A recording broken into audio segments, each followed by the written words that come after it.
Hello, and welcome back to Healthquest Podcast. I'm your host, Steve Lankford. Thanks for joining me. I'm glad you're here.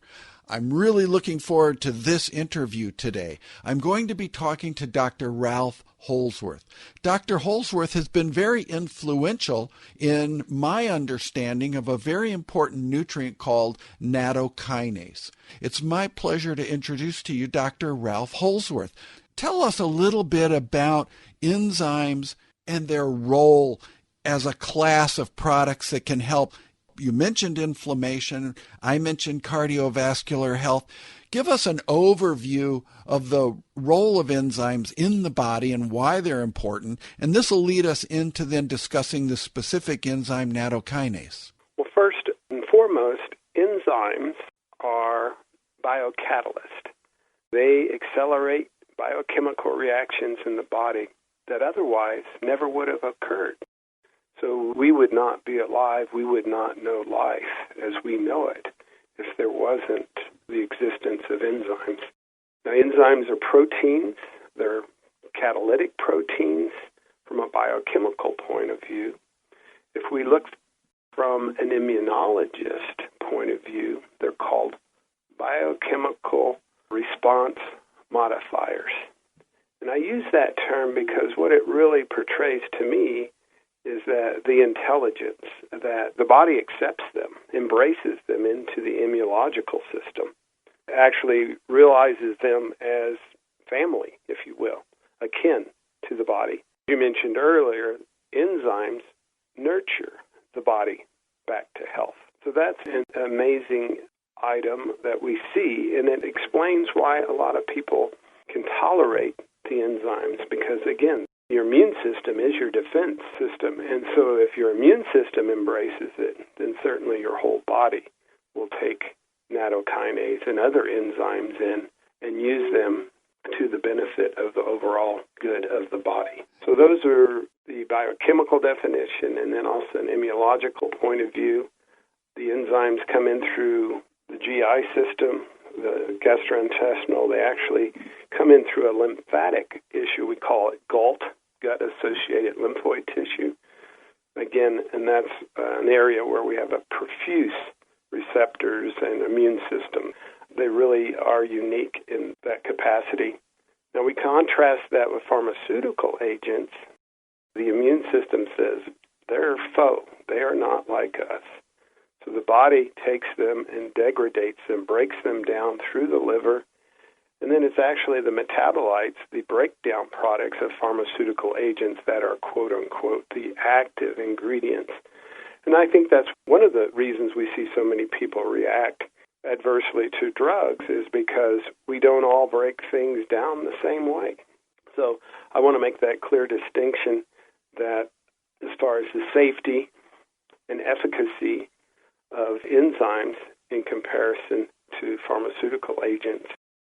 Many times, pharmaceutical agents, and I'm a board-certified family medicine and work in emergency room, and my clinical observations are sometimes pharmaceutical agents can actually exacerbate the medical condition. Well, certainly what we're looking at is trying to determine how important these nutrients are in human health. And this is where the magic lies. I mean, we're talking about an enzyme. You mentioned a food called natto as one of the sources for nattokinase. So is it to suggest that natto, at least in some cultures, and nattokinase has been a part of human nutrition for many years? Absolutely. We can trace therapeutic use of natto back to the Edo period of Japan.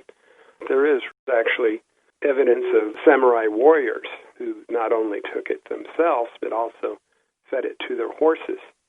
It was also known very clearly in that period that whenever a woman became heavy with child or pregnant, if you will, that it was culturally and traditionally encouraged that that woman start taking natto as an integral part of her diet to ensure a viable birth.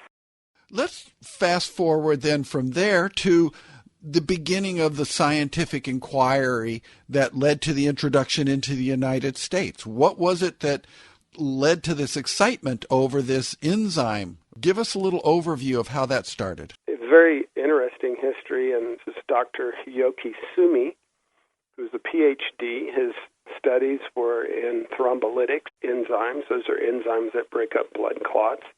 He was actually here in the United States doing a postdoc study. It's very similar to the discovery of penicillin. Number one, it was a serendipitous discovery. He was working with an enzyme, a pharmaceutical agent, to see if it would break up blood clots. And he was also at the same time eating his traditional Japanese food called natto. Well, one lunch break, he was curious as to what the natto might do if he put it into this plate or petri dish of artificial clot. And lo and behold, it actually ate a big chunk of the artificial clot. It was even more significant than the drug he was investigating called streptokinase. So at this time, he was fascinated that he may have discovered there was something in natto, this fermented food that he ate, that was actually causing this activity. He waited until he returned to Japan, and he was able to isolate the enzyme. We call that nattokinase. That's actually a slang name. It's subtilis, and natto is the actual biochemical name of the enzyme. And then he went to investigate other foods and try to isolate the same enzyme. Natto was the only food that he found that possessed this enzyme that had this amazing ability to break up blood clots. Sort of a serendipitous event then when something like that happens, but it's the result of a curious mind. I would imagine that when he saw that effect, that the light bulbs went on, because this in fact was what he was researching, but with other compounds.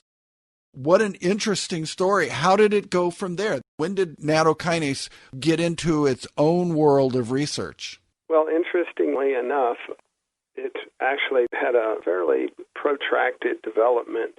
I went and visited Dr. Sumi at that time in Japan around 2000. I was fascinated. I was the first medical doctor outside of Japan to come and visit him.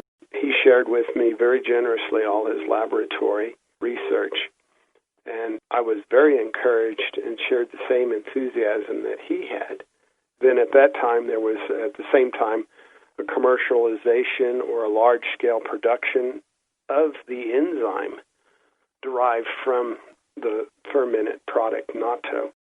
That was really the beginning of not only the research and the interest, but also the commercial availability of that product to the greater masses outside of just eating regular natto.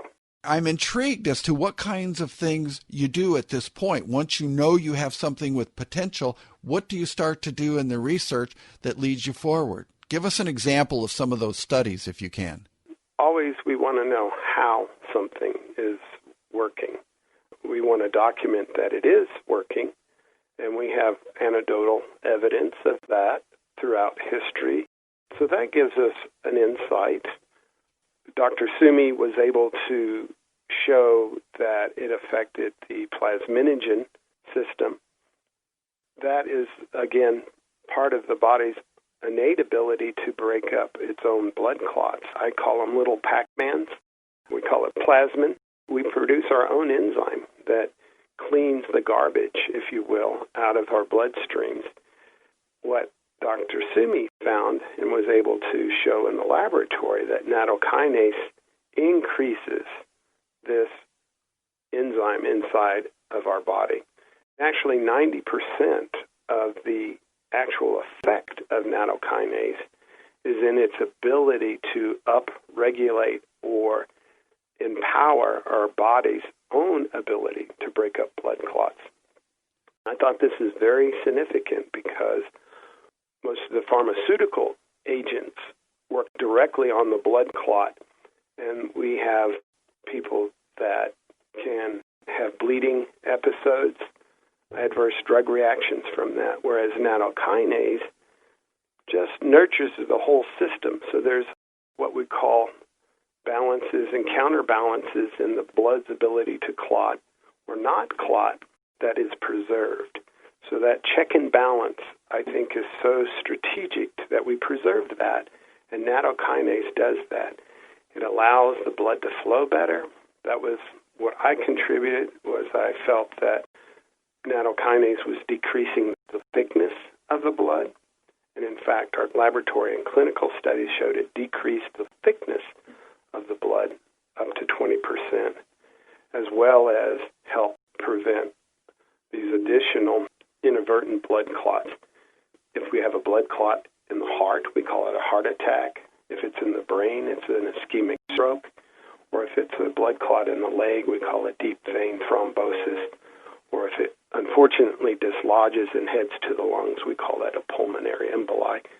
So is nattokinase ever used then therapeutically in emergency situations? Is it ever called into that situation? Or is it normally found as a regular supplement to help the body function better and perhaps reduce our risk because of that? Describe how you see nattokinase being used. I see it, Steve, used in both venues. I've used it as an emergency room doctor in very remote areas on Indian reservations where they did not have pharmaceutical or quote-unquote clot busters. And I always carried that with me to give that to the patient, to give them the best opportunity to recover from that heart attack or stroke. And I also see it as a preventative agent, where I've seen patients steadily recover from strokes after taking nattokinase on a daily basis. I've reversed blood clots in lower extremities of patients who previously had no success in reversing those blood clots until they started taking nattokinase. I've had the great fortune to be on the sidelines and witness nattokinase being used therapeutically in emergent situations, heart attacks, strokes, deep vein thrombosis, as well as maintenance issues in preventing hypertension, regulating the blood flow, using it for migraine therapy. So a number of non-emergent, but still chronic disease states. Well, it was so interesting what you just covered there in terms of the description of the viscosity of the blood and the role that nattokinase plays in that. And also your description, and this was really a new understanding for me, is nattokinase's role in upregulating our own system for managing fibrin and clots. So it's a classic example of a nutrient aiding what the body already does, structure and function. This is why we can classify this as a nutrient, because it simply is a nutrient that helps the body do what it does naturally, but in a more effective and efficient manner. Is that a fair descriptor? Absolutely. And again, immunologists have defined nattokinase and other enzymes in the body as biological response modifiers. So I think to have that title placed upon it really describes that nattokinase with the other protease enzymes and its ability to get on board with the body's immune system and its other biochemical systems and help them get the job done. They're a tremendous helping hand, nurturing the body's innate ability back to health. This is a nutrient that can help in the cardiovascular system and can be used as a preventive. Is it oftentimes then recommended for people like me to use it because we want to gain a benefit that might reduce our risk? Absolutely. I recommend it for everyone, whether younger, more athletic groups or older population. I find it tremendously helpful. Some of the new things coming out in cardiovascular health is the generation of nitric oxide and the ability of the blood vessels to dilate, to get bigger and get smaller, and that this is a key component of cardiovascular health. Some of the newest research shows that nattokinase does actually increase nitric oxide production and also the prevention of plaque formation. So again, I couldn't think of a more basic fundamental cardiovascular product that really is preventing the very beginning of atherogenesis. It literally is where the rubber hits the road as far as cardiovascular health. Do you know, are there any warnings or contraindications for nattokinase, either for people who are on a certain medication or somebody who has a particular health condition? We always want people who have such conditions to check with their doctor. But in the case of this particular enzyme, do you know of any challenges that people might face?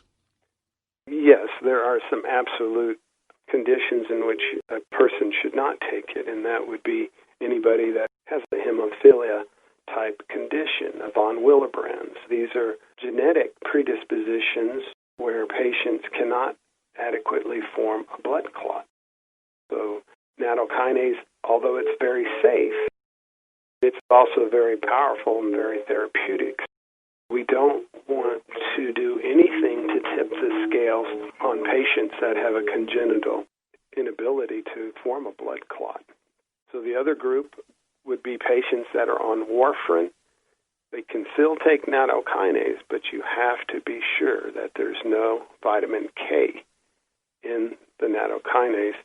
And the reason is the vitamin K will cause an inadvertent blood clot. Now, having said that, I have literally thousands of patients who've been on warfarin and safely taken nattokinase without vitamin K in it and done very well. A lot of the new antiplatelet, anticoagulants, those two classes of drugs, I've found that the patients can take nattokinase with that and not have any ill effects from that. Again, I'm coordinating this with the cardiologist or the neurologist who's prescribed those. So everyone's on board and everybody is aware of the potential interactions of medications with nattokinase.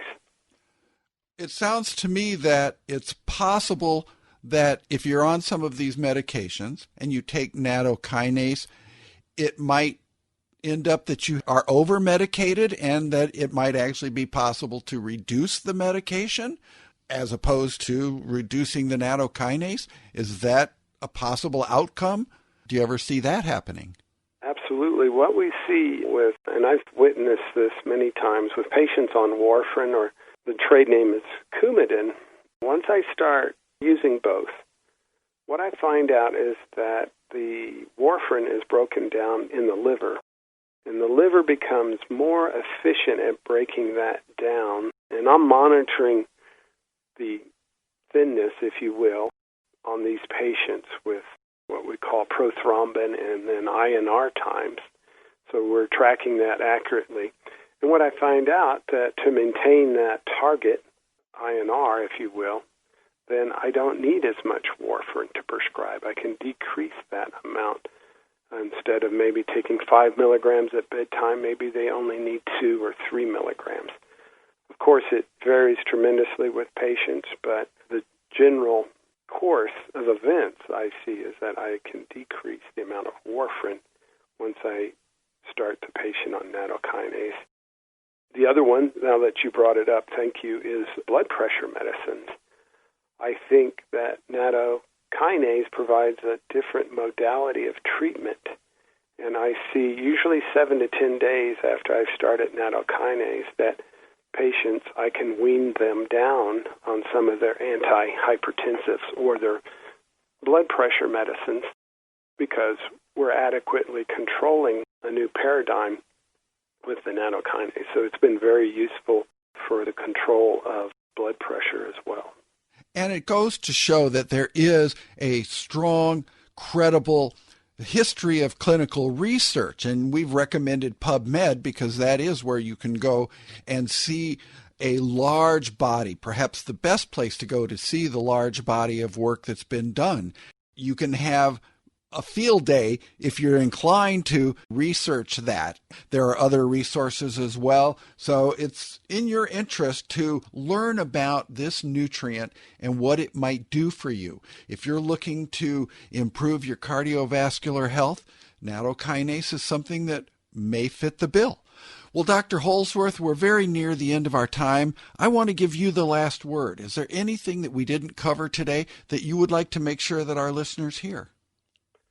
Well, I think that one of the exciting areas of my current research that I'm participating in now is that nattokinase will decrease the thickness of the blood, and actually that in and of itself is the most sensitive marker for the advancement of cardiovascular disease.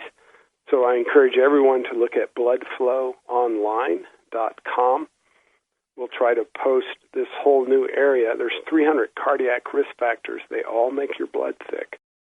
One of my endeavors is to continue the research with nattokinase and show that by making our blood flow more smoothly in the blood vessels, the microvasculature, that we can increase our energy, our performance, as well as mitigate any potentials from cardiovascular or from cerebral vascular type diseases. One study actually indicated nattokinase as preventing some of the early advances of Alzheimer's disease. So to the listening public, I would say we're just starting to scratch the surface of the therapeutic benefits of nattokinase and minoquinone 7 vitamin K2. So, Dr. Ralph Holsworth, I'd like to thank you so much for being my guest today here on Healthquest. It's been most interesting. Thank you, Steve. Thank you for this opportunity. I look forward to our next conversation on MK7. Until then, I wish you the best. Bye-bye. Bye-bye. If you would like more information on nattokinase, there's no shortage of information for you. You just need to find the right context. So certainly you can go to the raw material supplier, VestaIngredients.com, and there you can learn about their particular form of nattokinase. Dr. Holsworth is the scientific advisor for Vesta Ingredients, and so he is very much concerned about the quality of the raw materials that he recommends. So certainly you can look to the raw material supplier to learn something more about the novel, trademark branded, clinically studied raw materials that they manufacture. Well, that's it for me. I'm all out of time. I've got to go. I'll be back with another interesting show. I hope you'll join me. Until then, make it a good week. I'm your host, Steve Lankford. Thanks for being here. Bye-bye.